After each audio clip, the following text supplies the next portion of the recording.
stage. And so welcome to a much thinner Fabio than we saw last year. Congratulations. Most people are putting on weight during lockdown. You seem to have perfected the art of losing weight in lockdown. You should write a book or something for sure. So just by way of introduction, before we kick off, Fabio has spent a lot of time in Asia. Between 2013 and 2016, he was working as a wine importer in Tokyo, and then decamped in 17 back to Tuscany to take charge of Asia Pac. And I understand now you have even a broader role on a global level for Zingarelli, which is fantastic. So I'm going to hand over to Fabio now.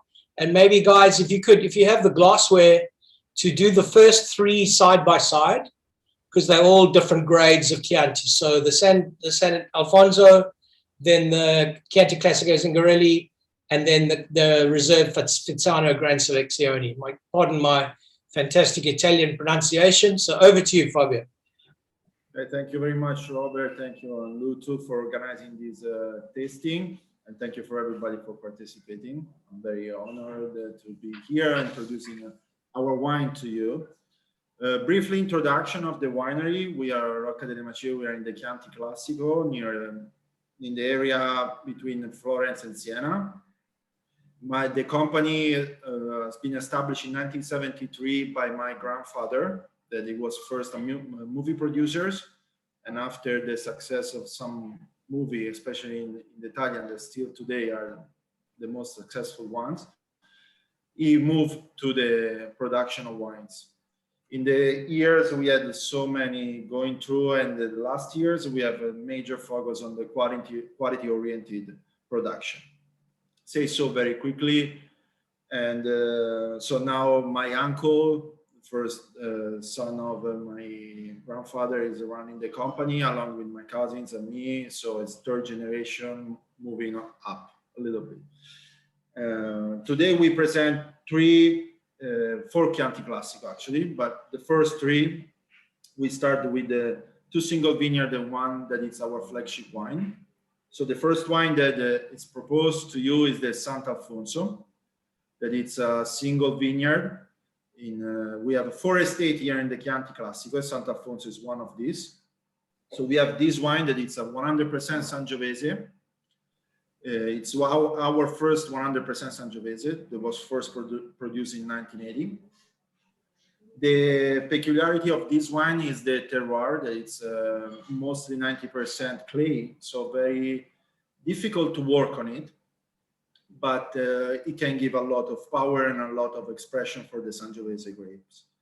A little story about this vineyard. It's when my grandfather decided to plant the Sangiovese in this vineyard, the wine consultant at the time said, it doesn't work. We're talking about the 80s. It's not gonna work. Nothing good's gonna happen. Next day, he changed the wine consultant and found a new one. And we have this wine that it's one of the most wonderful expression of Sangiovese. It's really powerful. A lot of the taste and the bouquet, it's really full, really warm on the nose and on the palate as well. A really powerful structure, this one. Guys, if you could just have a look at the noses of all three, you see they're profoundly different. I think what I'm really drawn to with the Sant'Alfonso is this round richness and robustness of the nose. It's really, really beautiful. I just wanted to ask you, Fabio, you said that these vines were planted in the 80s. So by comparison to the other two Chiantis, are they much younger vines? No, this one with the Sant'Alfonso, it was purchased in the 80s. It's when they start thinking to make 100% Sangiovese. This vineyard was purchased in 1973. It was purchased with the Rocca delle Macie one. Oh, okay. So potentially it's even older than that. It wasn't planted then. It was. No, by in time we have replanted. Like Macie, it's all replanted now because the cultivation method are really changed. Before there was now the intensity of vineyards per hectare. It's really higher. It's 6,000, 8,000 plants, but the vines produced, it's less. Because Okay. in the we have more quality, more competition between the plants, and so the quality is higher. And some intensity. The other complicated thing, I guess, by comparing these three side by side is they're all different vintages. Number one is 17, number two is 18, number three is 16. I guess if we're playing it by the theory, the 16 should be a better year, but I think in this instance, I'm kind of leaning towards the Alfonso at the moment anyway. Yeah, it's very different because this one 17 for the Sant'Alfonso has been really the peculiarity of the clay is that keeps the humidity. So during dry vintage, it helps a little bit degrade the plant. And 2017 was really dry. Mm-hmm. Of course, the plant went to stress because at the end it was too much dry, but he helped a little bit. Yeah. And so we have a not so powerful and strong and ripe wine. 18 was a really good vintage, very well balanced. And the Chianti Classico, actually, it's this one different of the other two. It's not a single vineyard, but it's a blend of wines coming from our four estates. So we make a choose from the four estates and we blend it from this one. That it's our most recognized wine in the world. Right. It's got a smattering of Merlot, 5%. The Chianti Classico, the Classico number two. Does that percentage stay the same pretty much year on year? Sorry? Does that percentage of little bit of Merlot in your Chianti Classico, does it stay that way year on year? About 5%, yes. Oh. It stays here. Then we have a different aging process too for the two wines. Okay. Especially this one, aging is the less influential because it do big barrel. It's 100 liters barrel that are very big and a Slavonian oak. Yeah. There is really less modification by the wood. Got it. Okay. Very natural, very almost neutral barrel. For me, coming up a little bit short on the length, but I think that's probably more a factor of age than anything. It just is, it's the younger of the three. Yeah. I guess what's quite important to point out, we've only got 4 bottles left, which is a good problem to have of number 2. Long may we always do tastings with so little wine to sell. The other thing to point out about the Chianti Classico, this 18, is it got 2 Gambaro Rosso awards, which is a not insignificant achievement given that it's sitting at such a moderate price point. Yeah, for us, the Tre Bicchieri on the 2010 was a big achievement, and a recognition of our quality production. Because let me say, it's not easy, but it's to have the highest recognition on the peak of the diamond, on the top of your production. It's you work for that by having a wine that we produce almost 1 million bottles. A recognition of high quality, like the Tre Bicchieri, it means that our base is high quality. Yeah, definitely. From the bottom to the top, we work always with a high quality, and that's what we want, and we're looking for improve it year by year. Then I guess if we go to the third one, the Gran Selezione, this is kind of like a Grand Cru version of your Chiantis. This is a. Let me show you a little bit better the bottle than I take the other ones. Mm-hmm. No, it was better like this. So this one, it's another single vineyard. It's Fizzano, and it's Gran Selezione. This one, it's one of the first vineyards that we start producing the highest quality wines. Now with our process, all the company of the vineyards are producing a high quality, but this one at the beginning was the one producing the highest quality. and this is very particular. We have a four estate very close to each other, but each of one has very different peculiarity in the terroir and the microclimate. And this one especially, it's a hill among the other hills. So we have a really special microclimate and a really special production way. Yeah, there's something really delicate and deft about the construction of that wine. I like to think that I can find resin, pine resin. I'm not sure why. It might just be my dishwashing liquid today, but there's something very fresh and clean and sort of resiny about it that I really enjoy. Yeah, this wine, it's really what I like to see, present himself immediately. It's a style, it's like you have everything in front of you when you taste it. All the perfume are there, the structure, it's really well balanced. The tannin is not aggressive, it's really smooth. That's do it to them. Sorry, I was reading a question. Oh, yeah. I didn't see. Sorry, Dave. What's the Fizzano and the Fizzano? This one is the vineyard. This is the orientation, there is north. So we have a hill. You have to imagine this one is the top of the hill. And we have the vineyard here. I'm gonna show you a picture quickly. So maybe to make you understand a little bit better. Sorry, I have. Looks a little bit like my liver, but by sheer circumstance. You can see this part is the bottom part, and then you go up from this part, like you take picture from here. Right. It's very steep. That's another difference from the area around, because here it's a little bit smooth. So Fabio, while we're enjoying these three wines, maybe it's a good time for us to look at your presentation behind you. Okay, should we do that now? This one is just the vineyard. Maybe something interesting I can show you. Okay. I can show you the soil of the two things. Yeah, bravo. Yeah, great. I just take that. Great. A little bit heavy, but I'll try to do. So this one is the Sant'Alfonso. That's number one soil, the Sant'Alfonso. First one. I will try to make more space. Give me a second.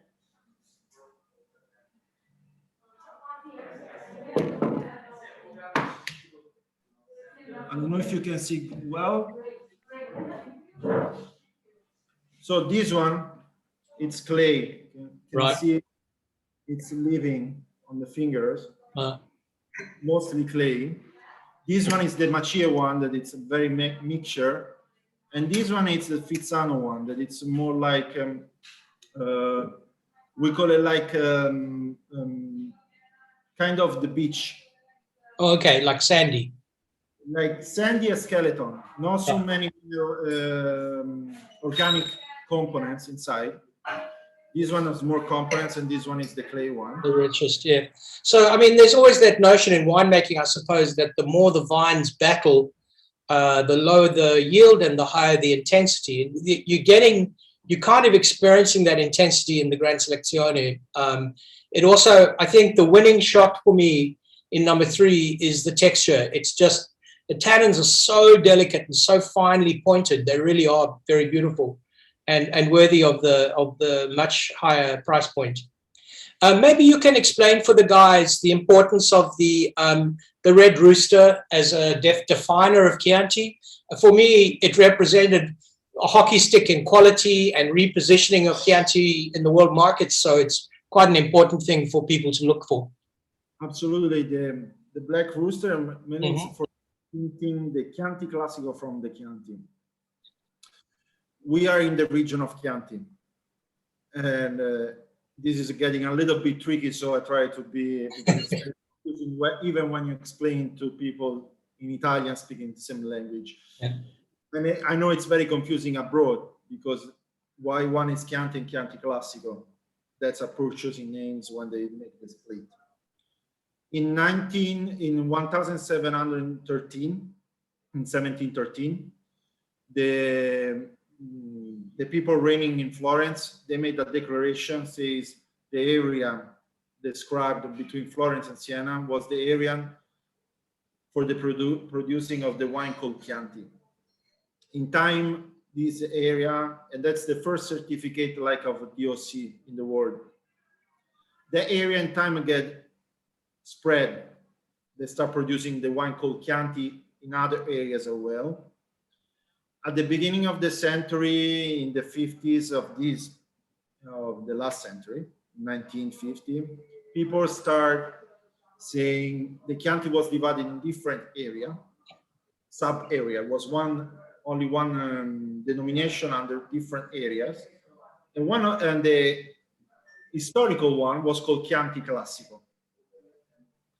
And that's where we are now. And then in 1995, the Chianti Classico separate from the Chianti Classico. The Chianti, sorry. So Chianti and Chianti Classico are two different denominations in Italy and follows different rules nowadays. For example, in the Chianti Classico, you cannot use white grapes. In the Chianti, you can. Before it was mandatory to have the white grapes before 1990s in the blend. Now it's no more. And the Chianti Classico is moving more to Sangiovese. It's the minimum quantity of Sangiovese is higher, it's 80%. Chianti is 70%. And then there is other different production rules too. But this is the main. Recognizing the Chianti Classico, they decided to put their black rooster as a symbol of it. It was interesting because in 95, at the same time, there was a lot of cleaning up of the image of Chianti as a whole. You know, I'm one of those old farts who actually remember drinking Chianti in raffia bottles. You know, that old style thing that my mom used to use as lampshades. It really was that. It wasn't that long ago. It was actually in my lifetime that Chianti was being drunk that way, and it certainly has a very different position now in the world as a style and as a region. It's been a really interesting transition. So Fabio, maybe at this point we should move to Tuscany and taste the Sassi Spurs and the second IGT with everybody. So that's jars number 4 and 5. Yeah, let me move this one. We go on with these two, right? Sassi, yep. Sparsi, and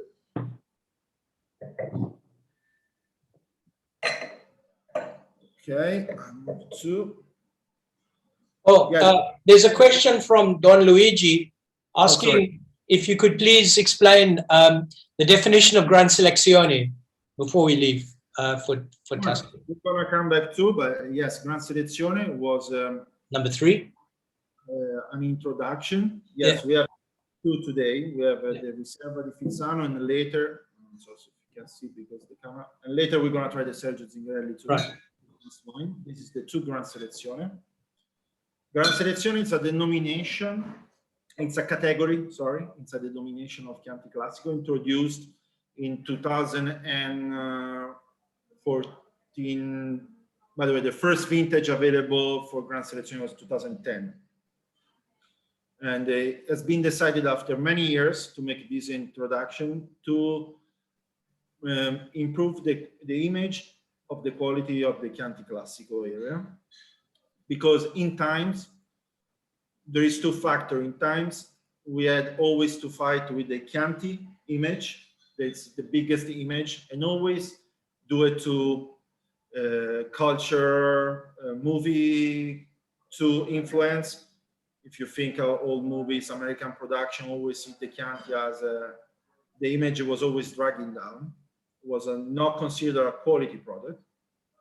And also because in the Chianti Classico, in the years, especially from the 80s, the highest quality produced grapes were used to produce what were called the Super Toscan.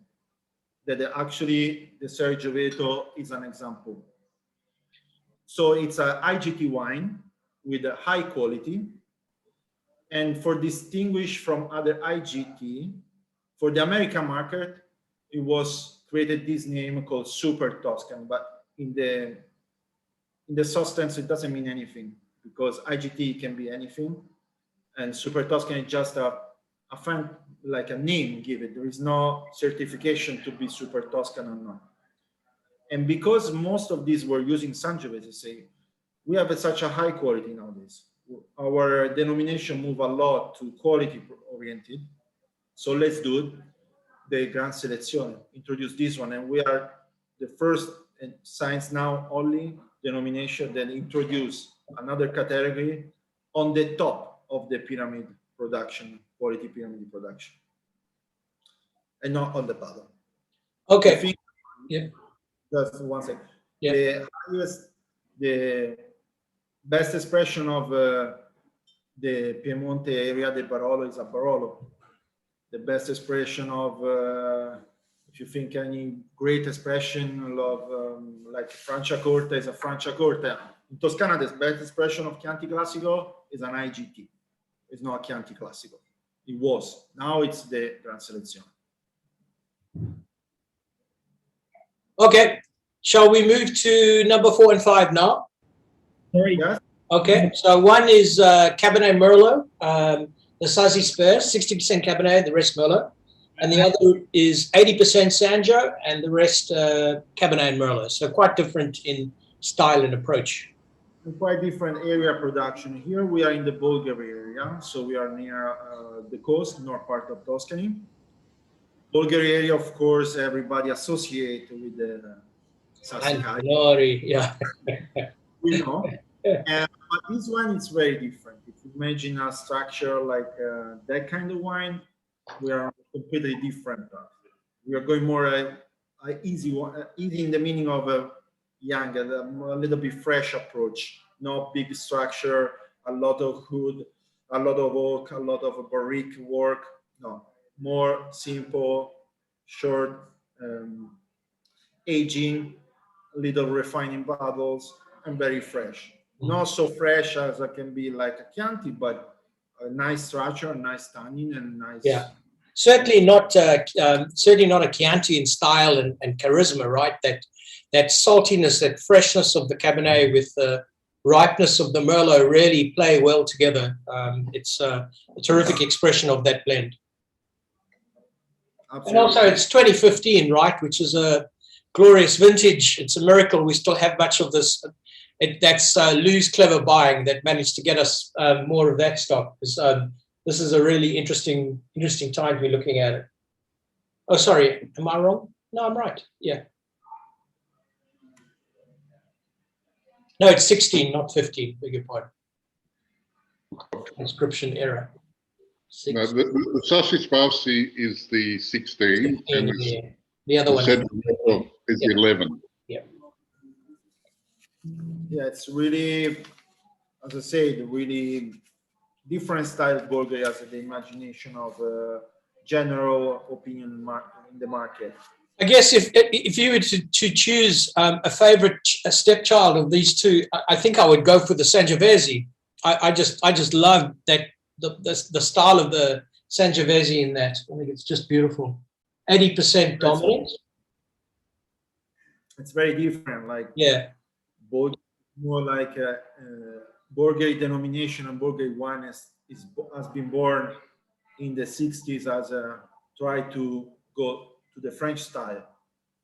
In fact, you're saying that they're trying to emulate the French in this style? Because I think it's all. You're saying they're trying to emulate the French in this style? Well, Classico is born like in that way. Oh, okay. So, a lot of barrique, Cabernet, only. I got you. Yeah. No, local. The aim was to have like a more Bordeaux style wine. That kind of style. It's not as a typical Italian, as a born. Now, that kind of wine, the Sassicaia always have that kind of structure. This one has a more like try to have a more indigenous, more local, and what the terroir can give, and try to have the expression of that particular area of Tuscany. And the term Sassi Sparsi, if I remember correctly, is a reference to the pebbles on the vineyard. Is that right? Yes, there is the rocks actually. Sassi means rocks, and Sparsi means I don't know. I don't remember it in English, but it means everywhere. Scattered. Yeah, that's right. I remember the last time you were visiting us in Singapore, you were explaining that to us, and we were in a restaurant where they decided not to have any waitering staff for the night. And I think it will go down as one of the most horrendous wine dinners most nerve-wracking wine dinners because I was a waiter. I spent the whole night schlepping pasta and vitello tonato to all the tables. But you did a fantastic job entertaining everybody while I was back in the kitchen begging the chef to produce some food for us. It was a hell of a night. So I'll always, when I see Sassi Spies, I always think about that dinner. It took 10 years of my life. New experience. Mm. Would you agree, Fabio, that the Sassi Spies is more of an upfront, earlier drinking wine, whereas for me, the 11 just seems to show, it's probably mainly because the Sanjo just seems to show more of a long-term cellaring prospect to it. Sorry, the Gioveto. Gioveto, okay. Yeah. Would you agree that that's more of a cellaring wine than the Sassi Spies? Cellaring, what do you mean with the longer term, laying it down, it has potential for development? Yes, the aging process Yeah. too. We have a longer. We have a 1 year in the almost up to 2 years in the barrel, and then 1 year in the bottle. It's really longest. The refined process is longer, and all to aiming to have a longest and continuous, a little bit continuous evolution through the years. Right. Yes. Among the two, the Gioveto is the one that they prospect as a longer wine, a longer life without, to keep it. And then if I have it right, the Gioveto is a reference to the ancient original derivative of the word Sangiovese. Exactly. So this wine is was created in 1985 when my uncle started to work with my grandfather in the winery. And my uncle's name is Sergio. So, and the old name of Sangiovese is a San Gioveto. So my grandfather make a blend of the two names, and it came Ser Gioveto. Okay. From the name of the father and the old name of the San Gioveto. As an honoring. And this is the story of this. Sure. Yes, name is San Gioveto. So if we move to number 6, this is now the second Gran Selezione, the final Chianti that we're looking at tonight. 2015, Luca Moroni gives this 97 points. And I see that it was also listed by Forbes magazine as one of the best labels in the world last year. I'm not sure how many were in the Forbes lineup. I couldn't find that reference, but I understand it was placed in that listing. Yeah, we had so many recognition on this wine. There is an Italian magazine that made a comparison with all the big international awards and Italian awards, and the Sergio Zingarelli came for 2 years in a row among the 1 year, the first vintage among the top 10 red Italian wines, and 2 years later among the 5 one. It was number 3 actually. Oh, really? Right. Along with other great wines that has been there historically, like as I said before, we're talking about great names as Sassicaia, can be San Nicolò. So all great wines, and then we start with this one, and we immediately achieve what we're looking for, the quality project. As I said before, this wine, it's born right before. Now we are on the 6th vintage, sorry. And this one, it's born at the beginning of the 2000, when, as you can see, that one is the vineyard where it comes from. That is actually back here, but I'm sorry you cannot see it because of the light. I try to, it's too bright. Too bright in this moment. And it's we replant all the grapes, all the vineyard. We remodeled actually the vineyard because it was only 1 hill at the beginning. And in the full production, we decided to take it out, replant everything, make terrace, and so increase the quality and make the highest quality. And we were going to produce actually an IGT if the Gran Selezione didn't came out. Then when the Gran Selezione came out, we didn't think about it, we put it in there.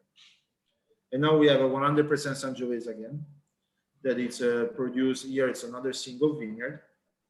It takes the name after my uncle.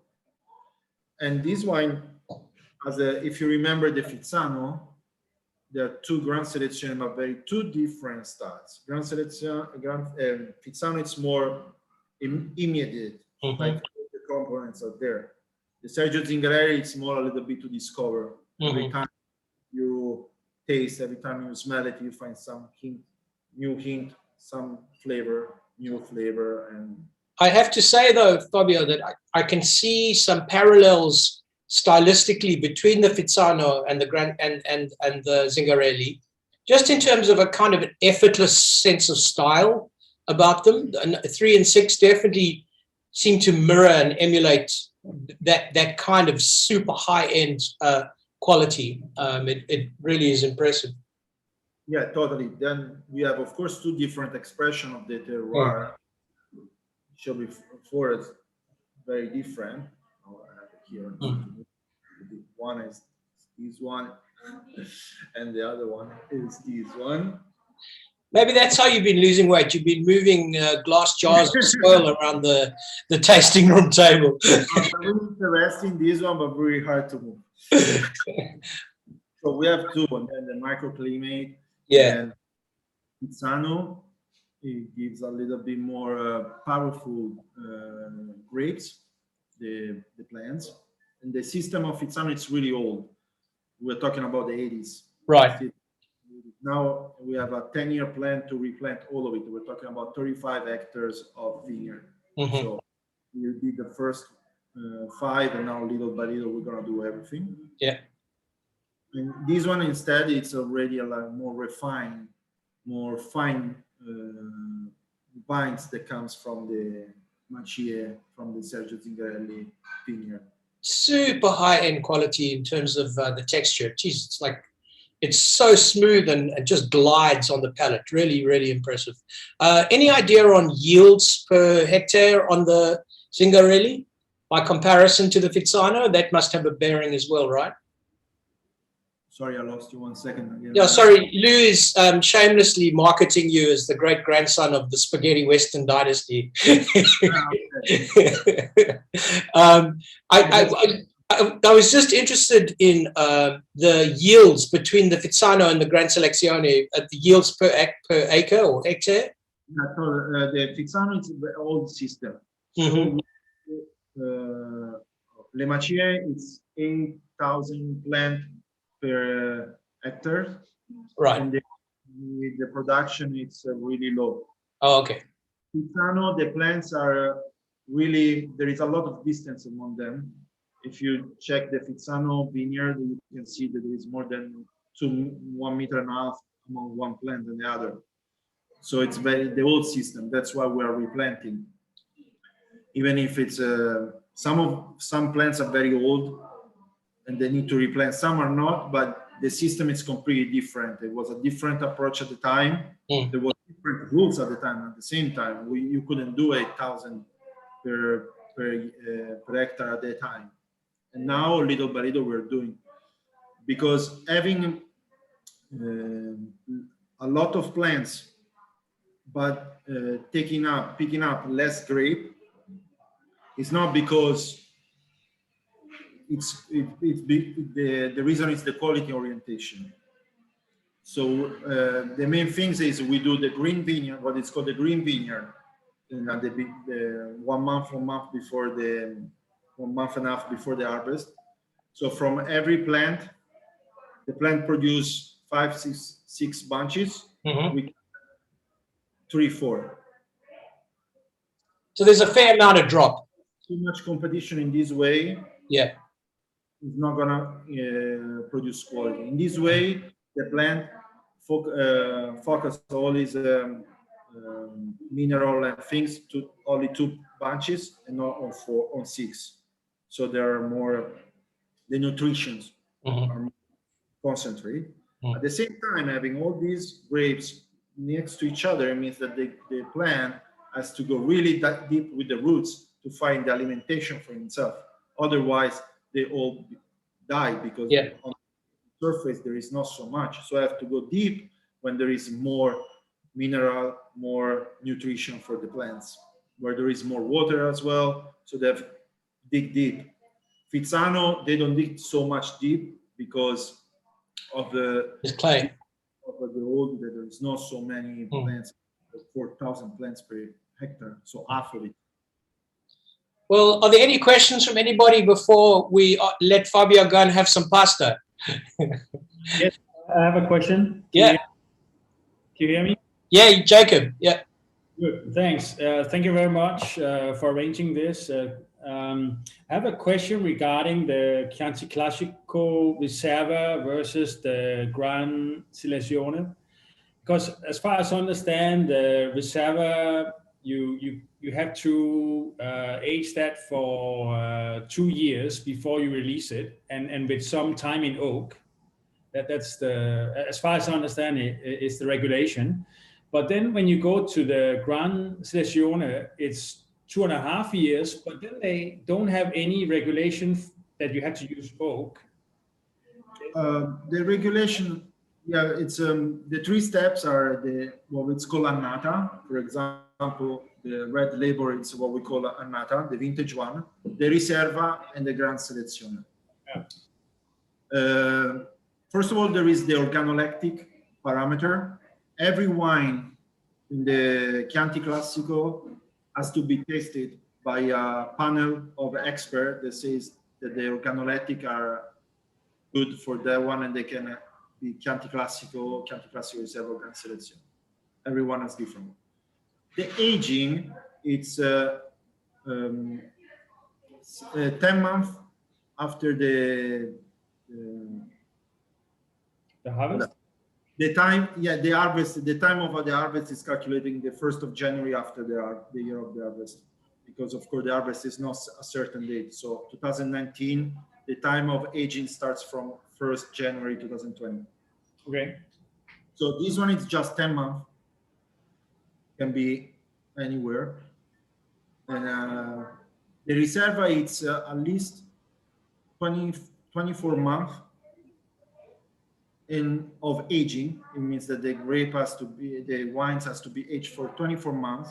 And of these 24 months, 30 days must be in bottle. No barrel, no oak. The regulation talks only about 1 month in the bottle. The Gran Selezione, it's 30 months, of this which 3 months at least in the bottle. There is no rules about the oak or the barrel. You can use stainless tank for everything. The only rules is the refining in the bottle. That's actually leading to my question. How come that for Riserva there is a requirement for oak, but on the Gran Selezione there's no requirement? No, there's no requirement for oak in the Riserva. Is it? Oh, okay. It's only 24 months, of which 30 days, 1 month in the bottle. Maybe my pronunciation confused bottle and barrel, but it's bottle. Okay. Yes. There is no indication of oak, barrel, barrique, nothing. Only for the bottle. Then how you want to age, it's your choice. And then the Gran Selezione must be own grapes. What it means that all the process must be start and finish in the vineyard. For example, the Chianti Classico, Annata, and Riserva, they can be trade. Like I can buy the grapes from another producer. Okay, so it's a single vineyard designation, in other words, for the Gran Selezione. Not single vineyard, because so far there is not that one. I've got to say, Fabio, I've been drinking Italian wine for 20 years, and I still think it's easier to fly the space shuttle than to learn about all the regulations of making wine in Italy. Congratulations for you for actually getting your driver's license. I certainly would. Well, thank you to everybody. Sorry. Yeah, we have a new rule that started last month, actually. The Gran Selezione has to be now minimum 90% Sangiovese. Well, as far as I'm concerned, the more Sangiovese, the better. I'm obsessed with the grape, and for me, it's Italian and everything that's good about Italy. I love Sangiovese. You have to fight with 300 producers. So some of them they say yes, some of them say no. Of course. Well, thank you so. Yeah. You're gonna put the village name too. Oh, that would be great. Fantastic. Like Castellina in Chianti, Radda in Chianti, Greve in Chianti. Yeah. Oh, very good. All right. Well, thank you so much for joining us tonight, Fabio. I appreciate it. Thank you. And to everybody else on the call, thank you. Next Thursday, we have Vanya Cullen showing her latest releases. So you're invited to join us again. And Fabio, hopefully next time we speak, I'll see you in Italy. Absolutely. We'll come soon and see each other, all of you. Yeah.